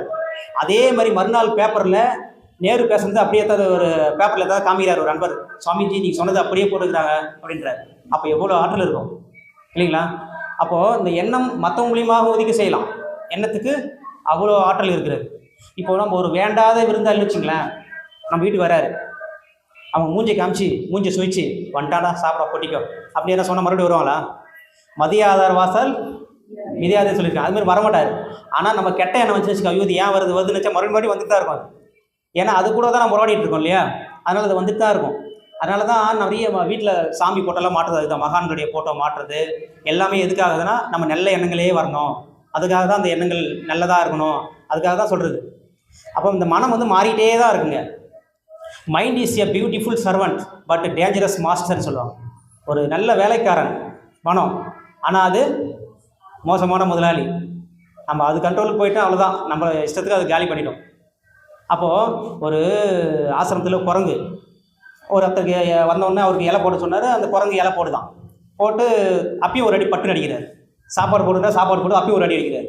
குழம்பு ஊற்றுன்னு சொல்கிறார், குழம்பு கரெக்டாக ஊற்றுது, அப்பயும் ஒரு அடி அடிக்கிறாராம். அவர் வந்தவர் பாவம் ஆயிடுச்சு. ஏங்க அது பாட்டுன்னு சொல்லவே எல்லாம் செய்து அடிச்சுட்டே இருக்கிறீங்க அப்படின்னு கேட்டாராம். சரின்னு சொல்லிட்டு அந்த குச்சி எடுத்துக்க உள்ளே ஒலிக்க வச்சிட்டேன், மச்சிட்டாராம். உடனே அது சாம்பாரில் கை விடுதான். அவர் மேலே ஏரியா உட்காந்து கண்ணாடியில் கண்டுதான். ஐயோ சாமி சாமி காப்பாற்றுங்க, குச்சி எடுத்தோன்னு மறுபடியும் அமைதி ஆயிடுச்சோம். அது மாதிரி தான் அந்த மனம் என்பது எப்பவுமே நம்ம பார்த்துக்கிட்டே இருக்கணும், ஆராய்ச்சி பண்ணிகிட்டே இருக்கணும். அதுதான் அப்போ தான் அமைதியாகும். இந்த பழங்காலத்தில் எல்லா மகான்கள் சித்தர்கள்லாம் இந்த மனதை குரங்கு, அதுவும் பேய் பிடிச்ச குரங்கு அப்படி இப்படி சொல்லுவாங்க. ஆனால் சுவாமிஜி இந்த மனசை அப்படி சொல்லவே மாட்டாருங்க. மனம் இயற்கை நீதின்னு சொல்லுவார். மனம் அது இயற்கையின் மாபெரும் நிதியலோ, மனதை தாழ்த்தினால் மயக்கத்தால் துன்பமா, மனதை உயர்த்திட மட்டில்லா இன்பமா, மனதிலே உள்ள எல்லாம் மற்றெங்கு தேடி அப்படின்னு சொல்லுவார். அப்போ அந்த மனதை அந்தளவுக்கு இப்போது ஒரு கருவி நம்ம பயன்படுத்துறதுலாம் கருவி பயன்படுத்துன்னு தெரிஞ்சு சொல்லணும். அது கருவி செல்லுன்னு சொல்லக்கூடாது. ஒரு அயன் பாக்ஸோ இல்லை ஏதோ ஒன்று நம்மளுக்கு பயன்படுத்த தெரியலன்னா நம்மளுக்கு தெரியல அதை பயன்படுத்துன்னு சொல்லணும், தவிர அது சரியில்லைன்னு சொல்லக்கூடாது இல்லையா? அதுமாதிரி மனம் சரியில்லைன்னு நம்ம சொல்லக்கூடாது. அதை மனதை அதை பக்குவப்படுத்தி அதை பயன்படுத்தக்கூடிய டெக்னிக் நம்மளுக்கு தெரியல அப்படி தான் நம்ம சொல்லணும் இல்லையா? இப்போ நிறைய நெகட்டிவாக நம்ம நிறைய சொல்லிகிட்டே இருக்கிறோம். குறை ஒன்றும் இல்லை மறைமூர்த்தி கண்ணா, எல்லா குறையும் வரும். அதுமாதிரி சொல்லவே கூடாது. எனக்கு நோயே வரக்கூடாதுன்னு சொல்கிறோம், நான் ஆரோக்கியமாக இருக்கணும்னு சொல்கிறோம். ரெண்டு ஒன்று தானே, அர்த்தம் ஒன்று தான், ஆனால் வார்த்தைகள் வேறு. எனக்கு நோயே வரக்கூடாதுன்னு சொல்கிறோம், நான் ஆரோக்கியமாக இருக்கிறேன்னு சொல்கிறோம். ரெண்டுமே ஒன்று தான், ஆனால் வார்த்தைகள் வேறு. அதுதான் நம்ம எடுத்துக்கோ அந்த ஆன்மா கரெக்டாக. நான் உண்மை எது பொய் இதெல்லாம் தெரியாது. நோயே வரக்கூடாது, நோய் தான் வரும். அப்போ இந்த எம்ஜிஆர் கூட பாருங்களேன், நானாயிட்டால் எப்படி அந்த எல்லாமே பாசிட்டிவாக இருக்கும். உலகம் பிறந்தது எனக்காக, ஓடும் நதிகளும் எனக்காக, அந்த பாட்டில் பார்த்தீங்கன்னா நல்லா பாசிட்டிவாகவே இருக்கும். அதனால் அவர் சினிமாவிலும் சாதித்தார், அரசியலையும் சாதித்தார். அப்புறம் டிஎம் சவுந்தரராஜன் ஒருத்தர் ஒரு கடைசியாக ஒரு பாட்டு ஏதோ எதுனா சொல்லுவாங்க, என் கதை முடியும் நேரம் இது. அதுக்கப்புறம் ஒரு வாய்ப்பே கிடைக்கலையா. அது மாதிரி நம்ம என்ன நினைக்கிறோமோ அதான். அப்போது தூரல் நின்று போச்சுன்னு ஒரு படம் பாக்கியராஜ், அது அந்த பக்கம் எல்லாம் பேசி பேசி தூரல் நின்று போச்சு சொல்லி சொல்லி சொல்லி அந்த டைமில் தூரியாக வரலையா, மழையாக வரலையா. அப்போ மனுஷனுடைய ஆற்றல் எவ்வளோ இருக்குது பாருங்கள் இல்லையா? அப்போது நம்ம அந்த எண்ணங்கள் தான். அப்போ இந்த கோடிக்கணக்கான எண்ணங்கள் நம்ம மனசில் வந்தாலும் அதில் 6 அடிப்படையில் பிரிச்சிடலான்னு சொல்லி சாமி சொல்லுவார். Only 6 roots for all thoughts, 6 வகையில் பிரிச்சிடலான்னு சொல்லுவார். தேவையின் அடிப்படையில் ஒரு எண்ணம் வரலாம், செயலாக மலரலாம். பழக்கத்தின் அடிப்படையில் ஒரு எண்ணம் வரலாம், செயலாக மலரலாம். சூழ்நிலையின் அடிப்படையில் ஒரு எண்ணம் வரலாம், அது செயலாக மலரலாம். பிறர் மன தூண்டுதலால் ஒரு எண்ணம் வரலாம், அது செயலாக மலரலாம். கருவமைப்பால் ஒரு எண்ணம் வரலாம், ஒரு செயலாக மாறலாம். தெய்வீகத்தால் ஒரு எண்ணம் வரலாம், செயலாக மாறலாம். இப்போ ஒரு உதாரணங்களே பார்க்கலாம். ஒரு தேவை, இப்போ ஒரு உணவு மேலே ஒரு பசி எடுக்குது, ஒரு உணவு வேண்டும்னு ஒரு எண்ணம் வருது, அது தேவையின் அடிப்படையால் வருது. ஓகேங்களா? அப்புறம் பழக்கம், ஒரு கல்யாணத்துக்கு ஒரு ரிசப்ஷனோ இங்கே போய் காலையில் கல்யாணத்துக்கு போயிருக்கோம், காலையில் 6 6:30 சாப்பிட்டோன்னு வச்சுங்களேன். நம்ம எப்பவுமே 8 மணிக்கு சாப்பிட்டு பழக்கம். ஒரு 8 மணி ஆகுது, கடிகாரத்தை பார்க்குறோம், சாப்பிட்ணுன்னு ஒரு எண்ணம் வருது. இப்போ நம்ம சாப்பிட்லாமா? அது பழக்கத்தினால வர எண்ணம், அது நம்ம ஆராய்ச்சி பண்ணி அது பண்ணக்கூடாது அப்படி முட்டிடும். அதுக்கப்புறம் சூழ்நிலையால் ஒரு எண்ணம். இப்போ நம்ம காலையில் இங்கே சாப்பிட்டோம், இப்போ நடந்து போயிட்டே இருக்கோம், அந்த ஹோட்டலிலோ இல்லை அந்த வாசனையோ வரும்போது சாப்பிட்லான்னு ஒரு எண்ணம் வருது. ஆல்ரெடி வயிறு ஃபுல்லு, ஆனால் சாப்பிட்லான்னு ஒரு எண்ணம் வருது. அது சூழ்நிலையால் வர எண்ணம். சூழ்நிலையால் வர்றது எல்லாமே நல்லது கெட்டதுன்னு சொல்ல முடியாது. இப்போ இந்த பக்கமாக ஒருத்தர் போகிறாரு, இங்கே ஒரு தவமையம் இருக்குது, இங்கே கிளாஸ் நடக்குது அப்படின்னு ஒருத்தர் வரான்னு வச்சுக்கலாம், சூழ்நிலையில் வருது இல்லையா? அது நல்லதும் இருக்கும். அதை பார்த்து நம்ம ஆராய்ச்சி பண்ணணும். அப்புறம் பிறர் மன தூண்டுதல். இப்போ ஒரு சந்தைக்கு போகிறோம், அந்த சந்தையில் விற்கிறாருல்ல அவர், இந்த மாம்பழம் யாருன்னா வாங்குவாங்களா எண்ணத்தை தெளிவாக போட்டே இருப்பார். சேல்ஸ் பண்ணிட்டு போயிடணும், இவ்வளோ இருக்குது நினச்சிட்டே இருந்தாலும் வச்சுங்களேன். நம்ம மனம் ரொம்ப வீக்காக இருந்ததுன்னா நம்ம அவருடைய எண்ணத்துக்கு போய் செவி கொடுத்து நம்ம வாங்கி வந்துடுவோம். வீட்டில் போய் பார்த்தா ஆல்ரெடி நம்ம வாங்கி அந்த வீட்டில் வச்சுருப்போம் ஃப்ரிட்ஜில். ஐயோ ஏன்டா நம்ம வாங்கி வந்தோம், அப்புறம் யோசிப்போம். எடுத்தேன் பல்பிறவி அனைவருக்கும் உழைத்து ஏழையானே நம்ம சொல்லுவார் ஒரு ஆழ்வார். அப்போ மற்றவங்களுடைய எண்ணத்துக்காகவே நம்ம செஞ்சு ஏழை ஆகிட்டோன்னு சொல்லியிருப்பார். அப்போ அது நம்மளுடைய எண்ணமாக பிறர் மன தூண்டுதலாக நம்ம யோசிச்சு பார்க்கணும். அப்புறம் கருவமைப்பின் மூலியமாக ஒரு சில எண்ணம் வரும். திடீர்னு ஒரு நல்லா இருப்பான், பார்த்தா குடிக்காரன் ஆகிடும் ஒருத்தன், நான் குடிக்க போகிறேன் ஏன்னு பார்த்தா அவன் தாத்தா யாரை குடிச்சிருப்பாங்க. அந்த எண்ணம் மேலோங்கி அவன் அந்த பழைய தவறான பழக்கத்துக்கு போயிடுவான். நல்ல எண்ணமும் இருக்கும். ஒரு தாத்தா ஒரு தாத்தாவோ நம்ம அப்பாவோ யாரோ ஒருத்தர் நம்ம பரம்பரையில் ஒரு ஸ்கூல் கட்டினா நல்லா இருக்கும்னு அவர் எண்ணத்தை போட்டிருந்தாருன்னா அது இவனுக்கு தோணும், அந்த பேரனுக்கு நமக்கு திடீர்னு தோணும். அப்போ நல்லதாக இருந்தால் அது ஸ்கூல் கட்டலாம், ஒரு கோயில் கட்டலாம், ஏதோ ஒன்றா பண்ணலாம். இப்போ தெய்வீகத்தால் ஒரு சில எண்ணம் வரும். இப்போ கர்நாடகாவில் ஒரு அஜப்பான்னு ஒருத்தர் பழம் ரோட்டில் விற்கிற பழம், ஆரஞ்சு பழம் விற்கிறவர், அவருக்கு ஒரு திடீர்னு ஒரு எண்ணம் வருது. அங்கே இருக்கிற மக்கள்லாம் நிறைய நினச்சிருப்பாங்க, இங்கே ஒரு பள்ளிக்கூடம் இல்லையே அப்படின்னு நினச்சிருப்பாங்க. அந்த எண்ணங்கள்லாம் போய் அவரை தாக்கி, அவர் அந்த பழம் விற்கும்போது ஒரு வெளிநாட்டிலேருந்து ஒரு நண்பர் வராரு. இந்த பழம் எவ்வளோ இங்கிலீஷில் கேட்குறா அவருக்கு தெரியல. அப்போ ஒரு மனம் யோசிக்குதுச்சா, நம்ம படிச்சிருந்தா அவங்ககிட்ட இங்கிலீஷில் பேசிக்கலாம்ல, சரி நம்ம தான் படிக்கல, நிறைய ஒரு பசங்க படிக்கிறதுக்கு ஒரு பள்ளிக்கூடமாவது உருவாக்கலாம் அப்படின்னு சொல்லிட்டு ஒரு எண்ணம் வருது. அவர் போய் மக்கள் ஹெல்ப் கேட்குறாரு. அப்படி கேட்டு கேட்டு ஒரு ஸ்கூலே கட்டிட்டார். கட்டிட்டு எல்லாருக்கும் ஃப்ரீயாக கொடுக்குறாரு. அந்த அந்த ரூமில் கூட போய் உட்கார மாட்டார், மறுபடியும் போய் பழம் வைக்கிறதுக்கு போயிடுவார். அவர் திடீர்னு டெல்லியிலேருந்து ஒரு கால் வருது, ஃபோன் கால் ஹிந்தியிலே வருது. அவருக்கு ஹிந்தி தெரியாது. வேறு கூப்பிட்டு என்ன சொல்கிறாங்க பாருங்கள், உங்களை கூப்பிட்றாங்க, டெல்லியில் கூப்பிட்றாங்க உங்களை அவார்டு கொடுக்குறது, பத்மஸ்ரீ அவார்டு. அவர் கூப்பிட்டு அப்புறம் போய் பத்மஸ்ரீ அவார்டு கொடுத்துருக்காங்க, அஜப்பான்னு பேர். அப்போ இதெல்லாம் கருமையத்தில் இந்த தெய்வீகமாக ஒரு எண்ணம் வரும். அது யார் ஆளை செலக்ட் பண்ணி அவங்ககிட்ட பணம் இருக்குதா பணம் இல்லையா அதெல்லாம் பார்க்காது. அவனுக்கு எண்ணம் இருக்குதா, தூய்மையாக இருக்குதா, அவனால் முடியுமா, அவங்ககிட்ட கொடு அந்த வேலையை, முச்சின வேலையை. இதெல்லாம் தெய்வீகமான எண்ணம். இது சாமிஜி உலக சமாதான திட்டம்னு சொல்லிட்டு இந்த சாமிஜி கொடுக்குறாரு இல்லையா, அது அவருடைய தெய்வீகமான எண்ணம். நிறைய பேர் நினச்சிருப்பாங்க, இந்த உலகம் இவ்வளோ அமைதி இல்லாமல், மகிழ்ச்சி இல்லாமல், இவ்வளோ போராட்டமாகுதே, போர் இருக்குதே, இதுக்கெல்லாம் யாராவது ஒருத்தர் வரமாட்டாங்களா, ஒரு தீர்வு சொல்ல மாட்டாங்களா, அப்படி எவ்வளோ உள்ளங்கள் ஏங்கி இருக்கும், அது எவ்வளோ ஆன்மத்தில் பதிஞ்சிருக்கும். அதெல்லாம் சேர்ந்து இந்த வேதாத்திரி மகரிஷி என்ற ஒரு ஞானி உருவாகிறார். இதெல்லாம் தெய்வீகத்தால் வர எண்ணம். அப்போது எந்த ஒரு எண்ணம் வந்தாலும் இது எந்தெந்த அடிப்படையில் வருது, எதுக்காக வருது இந்த ஆராய்ச்சி செய்து அதுக்கப்புறம் இந்த எண்ணம் நல்ல எண்ணம் தான் செயல்படுத்தலாம். இல்லை என்றால் இது தேவையில்லை, வேண்டாம் அப்படின்னா சங்கல்பம் போட்டுடணும். இனிமேல் இந்த எண்ணம் எழாமல் இடம் கொடுக்க மாட்டேன், இனிமேல் இந்த எண்ணம் எழ இடம் கொடுக்க மாட்டேன் அப்படின்னு சங்கல்பம் போட்டணும். அப்படி சங்கல்பம் போடும்போது அந்த எண்ணம் மறுபடியும் வந்தாலும் கூடவே அந்த முடிச்சு போட்டுருக்கு இல்லையா, அதுவும் சேர்ந்து வரும். அப்படி வந்து நாளடைவில் அந்த எண்ணம் அப்படியே அடங்கிடும், வலுவிழந்துடும், செயலுக்கு வராது. அப்போ இந்த அடிப்படையில் நம்ம தொடர்ந்து எண்ணங்களை சீரமைத்து கொண்டே இருந்தோன்னா மன தூய்மை உண்டாகும். அப்படி மன தூய்மை உண்டானால் வினை தூய்மை உண்டாகும் என்ற அளவிலே இந்த சிந்தனை உரையை நிறைவு செய்கிறேன். வாழ்க வளமுடன். ஏதாவது சந்தேகம் இருந்தால் கேட்டு தெளிவுபடுத்தலாம்.